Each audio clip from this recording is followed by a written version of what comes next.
Another Fantomen review with me, Mikael. Issue 1415 of 2022. Kim W Andersson is not only doing his first full-length Phantom story, but also his first Fantomen cover. And I like it. It has an action shot, it's bright colors, and it stands out towards most of the other covers.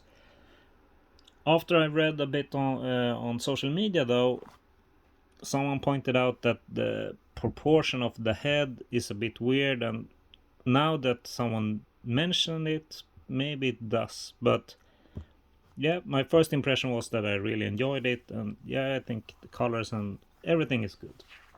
But yeah, maybe not the head then. Then we have the main story that is written by the old Fantomen editor Mikael Sol and art by Kim W Andersson, as we said.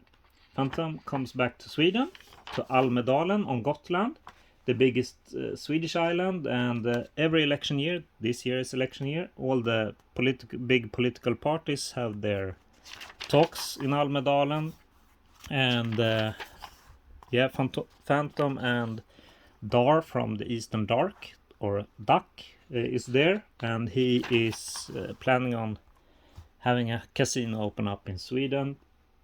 And I must say that the story is very heavy on humor. Dar himself is more of a comic relief than an actual threat.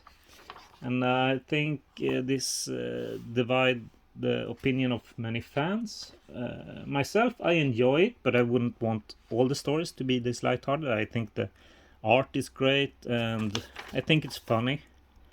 But it's not really the Phantom as we're used to. It's not the mystery and adventure and action in that sense that we're used to. But again, from what I've read online, it seems that a lot of fans did not enjoy this at all. There's a lot of negativity about this story, and other than that, it's also in this Almedalsveckan, in the real world, there was actually a murder, so it's not that fun really to think about, and yeah, it's very tragic, of course.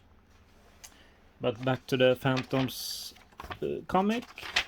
After this story, we also get a small article by Robert Aman, who wrote this when the Phantom became a Swede book that got a lot of publicity in Sweden. Also, this story got a lot of publicity, so that's great. All publicity is good publicity, and when we get good publicity, it's even better. Then we get this reprint by Moberg and Lindahl's The King of Chicago, both parts, and with new coloring where everyone gets the right colors, so that's awesome. It's a great story, a great read. The issue is worth it only by reading that story. After that, we get, I think it's the last story done by Cyberry. It's The Phantom's World. In Sweden it has a totally different title, and it starts off quite fun, but it makes little sense to me that the pilots would be staying several months while the Phantom is sleeping, and then the Phantom comes back, and Diana and the kids are not even a little bit worried. But yeah, I guess the Phantom is often away for several months without saying a word, but it feels a bit strange. Next week we will get Jakob Habin's first full-length Phantom story, The Valley of the Thousand Graves, with art by Alex Saviuk, and an old Errol preprint, Drama in the Desert. So looking forward to that, and until next time, happy Phantoming!